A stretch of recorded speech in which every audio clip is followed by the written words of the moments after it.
রুগ্ন বন্ধ শিল্প কারখানাগুলোকে সচল করতে সরকার ৬০,০০০ কোটি টাকার বিশাল প্রণোদনা প্যাকেজ চালু করেছে।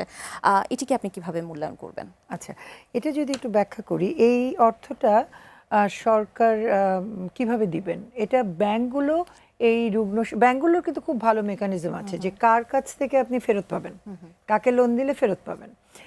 এরকম বন্ধ হয়ে যেতে পারে বা বন্ধ হয়ে গেছে, কিন্তু তাদের সম্ভাবনা আছে যে চালু হলে ফেরত দিতে পারবে। এই অ্যাসেসমেন্টগুলোর ভিত্তিতে সরকার বলছে ব্যাংকগুলোকে সে সাহায্য করবে। ব্যাংকগুলো 7% হারে এই মানে অর্থাৎ বাজার দরের চাইতে কম সুদ হারে এই উদ্যোক্তাদেরকে ঋণ দিবে।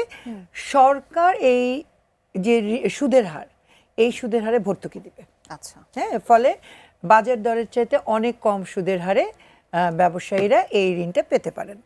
কিন্তু সমস্যা হচ্ছে দুটো জায়গায়। একটা হচ্ছে তাহলে আপনি পুরো ঝুঁকিটা ব্যাংকের উপরে ফেলে দিলেন, ব্যাংক সেই ঝুঁকিটা কতটুকু নিবে, কেন বা নিবে।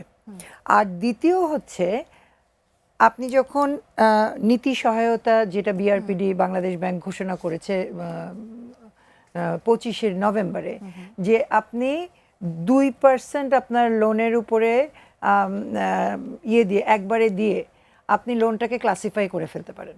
আচ্ছা, করে আপনি লম্বা সময়ের জন্য, ধরেন আপনার 8 বছরের জন্য আপনি এইটা ধীরে ধীরে শোধ করলেন।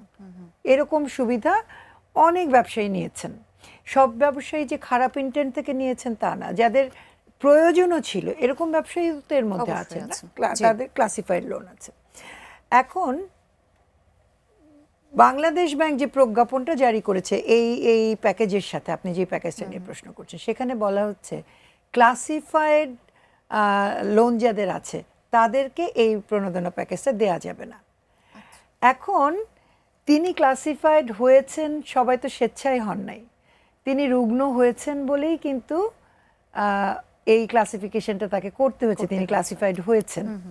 এই অ্যাসেসমেন্টটার যদি ব্যাংক এই এই এই প্রজ্ঞাপনটা এইভাবে আটকে না দিয়ে ফ্লেক্সিবিলিটি যদি ব্যাংকের হাতে রাখা হতো, এবং সেখানে বাংলাদেশ ব্যাংক তো নিয়মিত অডিট করেন, বাংলাদেশ ব্যাংক তো একদম নিয়মিত অডিট হয় প্রতিটা ব্যাংকে, সেখানে একটা নজরদারিতে ব্যাংকে রাখতো, সেটা আমি মনে করি যে যেই উদ্দেশ্যে এই অর্থটা রাখা, সেই উদ্দেশ্যটা সাধন হতো।